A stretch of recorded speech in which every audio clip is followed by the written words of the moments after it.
Hello and welcome back to lesson 3 of our Learn Tarot course, and today we're going to be making our first encounter with the Minor Arcana of the Tarot. So, as you'll see here, I've actually got the Tarot deck split down into its component parts on the table. Obviously here I have the Major Arcana. We'll mention these again briefly later on.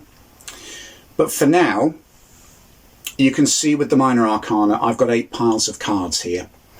The Minor Arcana resemble very closely a modern playing card deck.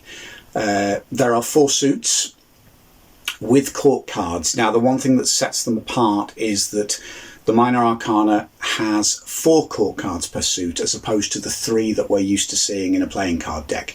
So, with the weight deck, the standard that we're going to be using for the most part through this course, the pattern of the court cards is Page, Knight, Queen and King. There are variations to that from in various different decks and in various different traditions. We'll come to that as we look at individual cards, but for now all we need to know is that there are 4, and that is the sort of most widely used pattern anyway.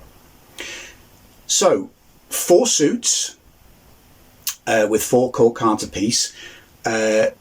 Where the cards are identical to modern playing cards is that each suit contains 10 numbered cards. So the suits are different, as opposed to diamonds, spades, clubs and hearts.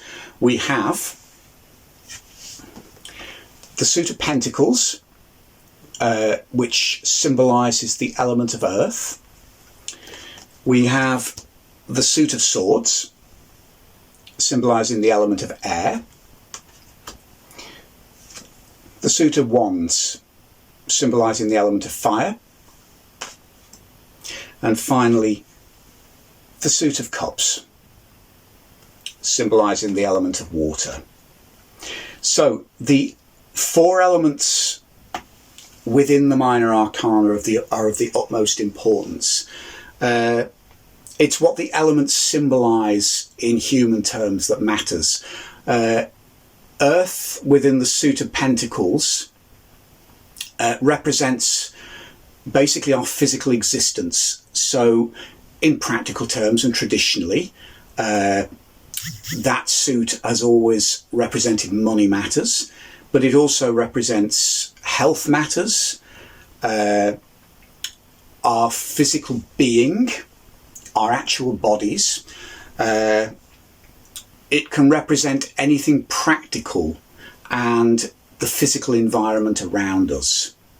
Okay, so if we look at the suit of swords being represented by air, air is symbolic of the mind, of rational thought, of cutting through to clarity and truth. But the dark side is it also represents conflict and pain. So the element of fire in the suit of wands. Fire is creative and destructive at the same time, but if we take it symbolically, it represents life force. It also represents creativity, libido. In practical terms, this can be our passions, our sex lives, but it can also be our work and creative lives. So the element of fire in wands is ruling over all of those things. Artistic creativity, work creativity, but then also our impulses, our passions, our libido, our sex drive, all of those things within that suit. And finally, with the element of water in cups. Water is a symbol of the unconscious and the emotions. So the suit of cups deals with our emotions, our empathies, our intuitive and psychic abilities, our capacity to connect with each other. All of those things are dealt with in the suit of cups. So that's a small introduction to the suit emblems and the elements that they represent. How does that play out across the numbered cards and the court cards? Now, I've separated those out very deliberately into two sections. The court cards, in a way, speak for themselves. They represent people. So, if you think of these as the characters in your reading. So, for example, if you're reading for somebody who has brought, well, they could have brought any question to you for a reading, but say, for example, it's to do with their personal life or love life. If a court card appears in any position in the reading, you're actually looking at the characters and the players in their story. So they can represent the person themselves that you're reading for, or the people who are having influence on their lives at this particular time, the people they're seeking to connect with. So we'll look at that in more detail shortly, but if these 16 archetypal figures are symbolic of the people in our lives or the lives of the person that we're reading for, think of the numbered pip cards as the places and the environments. So if, for example, we've got the Page of Swords, he turns up in a reading, these Minor Arcana pip cards that surround him in a reading, he's the person, these are the places and the environments that he's actually walking through or will walk through. So that combination within a reading is very powerful. It tells you everything about the person and the place. So let's go into a little bit more depth, starting with the court cards. If we've got 4 characters per suit, what sets these characters apart from each other? Now, the way the tarot is constructed and the way these meanings have developed, it gives a lot of subtlety and nuance to the character archetypes that are actually on display here. We've already mentioned that each of these suits is ruled by an element. But with the court cards, I'm going to take here's my suit of wands. So we've got our 4 characters here. There's our page, our knight, our queen, and our king. So, suit of wands, these 4 characters are ruled primarily by the element of fire. So that puts them into the realm of being impulsive, creative, procreative, fiery, passionate, all of those things. What adds the extra layers of meaning is the fact that each of these characters is also secondarily ruled by another element. And it's the combination of those elements that gives us the personality types that actually reflect back so much of the people we see around us. So, for instance, the Page of Wands may primarily be ruled by fire as an element, but pages in general are also influenced by the element of earth. So it's these combinations. What we call him in tarot terms is the earthy part of fire. So consider that for a moment. The fiery aspects of a character. But actually, where does earth come into fire? And if you think of it in elemental terms, you're talking about fuel for the fire. You're talking about firewood, coal, combustible chemicals, fossil fuel. If you think of something like gunpowder, this card represents ignition.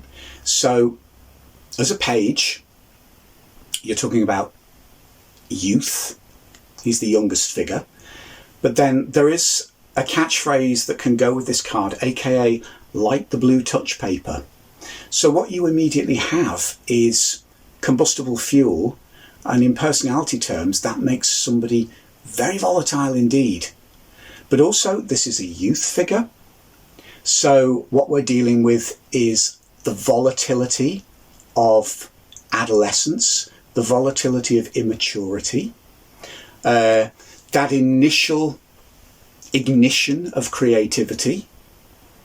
So all of a sudden, with the introduction of that second element, this character becomes a lot more three-dimensional. I mean, if we take another example, let's have a look at the Queen.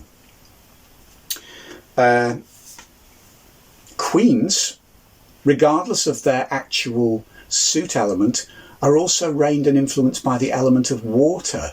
So if we look at the watery part of fire, symbolically we could be looking at molten lava, flowing fire. So this is a woman whose passions flow very freely and very powerfully from her.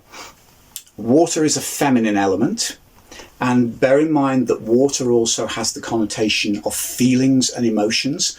So think of passions linked very powerfully to feelings and emotions flowing out. And again, we can start to relate that archetypal figure to the people around us. Now, something else to bear in mind. Okay, we have female court cards, we have male court cards. That's purely symbolic. When one of these figures turns up in a reading, they can represent either male or female. But then, say if a queen or a page, which tend to represent more feminine qualities, appear, but you're dealing with a man, think of it as talking about the feminine qualities that that man is displaying. So you're looking at maybe the softer, more feeling part of manhood.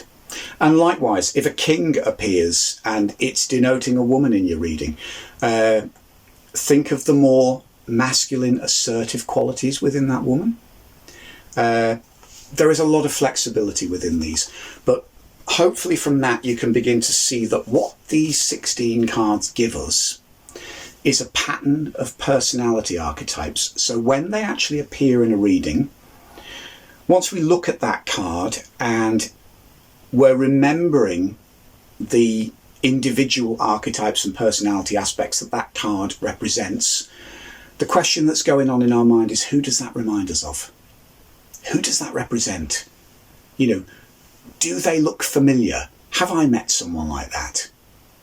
So that's the function of the court cards in your reading. They are the people.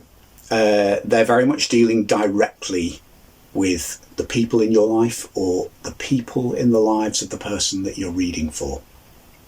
Okay, so if they're the people, we need to look at the places. So moving to the Minor Arcana suits. We're sticking with the Rider-Waite-Smith deck for the most part in this course. As I've already mentioned in previous lessons, what set this deck apart when it was created was it was the first to consistently illustrate these Minor Arcana pip cards in a way that actually the picture tells the story of the meaning of the card. So not only, I'll also be referring to this deck during the course of our Minor Arcana lessons. This is a modern Golden Dawn tarot. Now, I'll be referring to this for a very specific reason. The meanings that we see in the Rider-Waite-Smith were originally more or less derived from this deck. This deck features on its Minor Arcana cards the keywords, the keyword meanings that were given to each of these cards by the Golden Dawn. So when we begin our card by card journey, I will refer to these, obviously, name checking the Golden Dawn keywords, and then what we're actually going to be doing is exploring how those keywords are expressed within these images. So let's take a couple of examples from the Suit of Cups maybe. This is one of my favourite cards. It's always fascinated me visually, but it's also one of the most mysterious, I would say. This is the Eight of Cups. Now let's look at the story going on in this card. There's 8 cups which have been stacked very carefully in the foreground. There's a man walking away from the cups. There's a waning moon. It's Is it nighttime? We're not really sure. It could be dawn or dusk. It's that kind of in-between period that's sort of shown here. So, interestingly, let's have a look at the Golden Dawn keyword, and we can tie these two together. The Eight of Cups in the Golden Dawn deck, there we are, was referred to as the card of abandoned success. So what we see here is somebody walking away from something that they've achieved. Now, that's either because they have to walk away, or is it because they've realised that they've done everything that they can and they can go no further?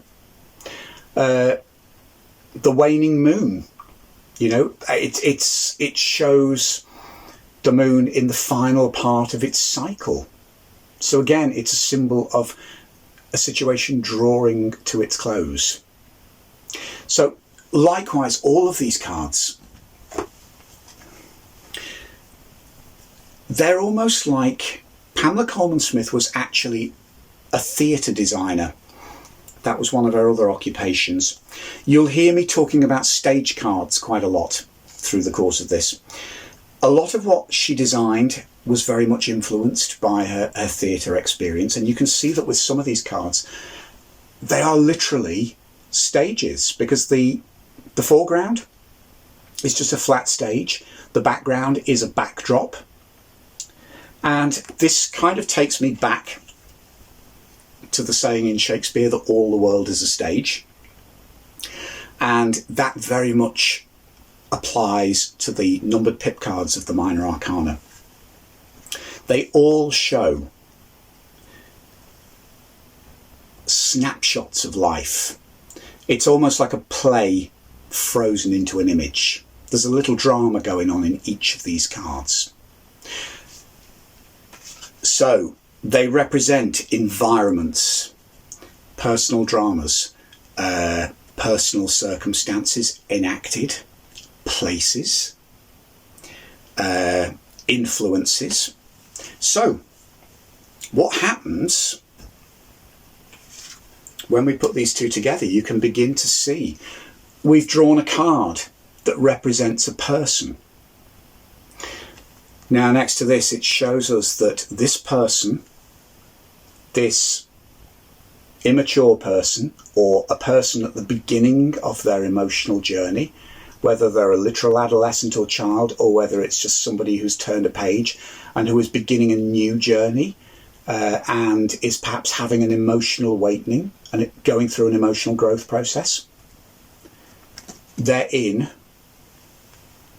this situation where they are having to walk away, or somebody that they have been involved with is walking away from them. So you can begin to see the powerful set of scenarios that can be developed within a reading just with the Minor Arcana, you know. Let's talk a little bit more about the elements. It's vitally important. The elements as a metaphor for different aspects of human existence. Water as a metaphor for the emotions. Fire as a metaphor for our creative passions and libido. The sword as a metaphor for the mind.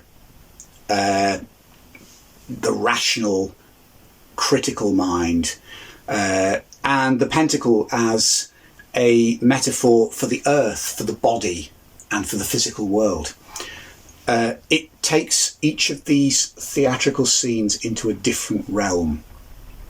Now, the concept of the four elements within the tarot is probably rooted back into the concept of the sort of ancient concept of the four humours. It was believed that the human body was made up primarily of four substances or humours. This goes before the understanding of modern chemistry or modern biochemistry or modern biology. ultimately that all rooted back to the four elements as the ancient world saw it. It was seen that all the physical world was a combination of these four elements. That may seem a strangely outdated system now, and one that isn't relevant to us, but it actually points something interesting out. What the ancient world couldn't decipher rationally, because they didn't have the scientific knowledge, they still managed to decipher it fairly cleverly, intuitively. And even though it might seem to be a faulty worldview now, it's actually nearer to reality than you think. Look at it in these terms: earth, air, fire and water. So what you have is a system that represents solid, with the element of earth, liquid, the element of water, gas, the element of air. Now what about fire? Well, actually fire does represent the fourth state of matter, as we now know. Fire correlates with plasma, which is the state of matter when gases become superheated and the molecular structure begins to break down. Now plasma, we see, the visible manifestation of plasma is flames. It's fire itself. And plasma is the crucible of chemical reaction. So even though they didn't quite get the chemistry and their understanding of the periodic table right, they only thought there were four elements, actually what they were picking up on was the fact that there are four states of matter. So if you think of that, that can still reflect very powerfully on our lives and also be used as a metaphor for our inner being. Liquid, the emotions are fluid, dynamic, moving, constantly in motion, never settled. They can't be contained. Contained liquid potentially becomes stagnant. Think of pentacles as solid, the physical body, the world around us, physical money and possessions. The sword as gas, the realm of the mind, the atmosphere, the movement of, again, ever dynamic, ever shifting, ever moving, floating to great heights. Think of clouds in the atmosphere rising up and floating above, settling above, being able to sort of look down objectively. And then again, finally, if we think of wands in the realm of plasma, that incredible state of flux, volatility, the breaking down of old elements and the formation of new compounds. Incredible. So those metaphors act very powerfully when we think of these in terms of circumstances, places, locations, enacted dramas. Those are the realms we're in. Those four states of matter, actually, they're all reflected in us. So there we have it. We have the places and the circumstances. We have the people that are moving through them. They're the two aspects of the Minor Arcana that we're going to be examining in detail as we begin to move through the cards. Now, in the coming lessons, what I'll be doing is I'll be going suit by suit, and each lesson will deal with either 4 or 5 cards at a time. So we'll progress through the suits one at a time. We'll move through the 10 numbered card first, and then we'll deal with the court cards in a separate lesson for each one. And then, once we've dealt with the Minor Arcana, we will obviously move on to the Major Arcana. So where do these fit in? If we've got our people and we've got our places, what about these? Well, this is what really takes the tarot deck to the next level as a divination tool. The Minor Arcana deals with everything that, for the most part, is under our control. Not always, but for the most part. The Major Arcana, by contrast, for the most part, deal with those things that are over and above us, that are beyond our control. These are the great guiding principles of life, and maybe, things that go beyond our physical existence. They're the principles of creation. They're the rules and laws of the universe, shall we say. So when these turn up in a reading, these represent the things that are beyond our control or more powerful than we are. So, but that's for the next part of the course. For the most part, for the next set of lessons, we're going to be moving card by card through the Minor Arcana. I hope this has been of help. I hope that this has given you some insight into what we're going to be studying and why. And if you're not bored with me, hopefully I'll see you for the next lesson, and I'll look forward to going through the cards with you.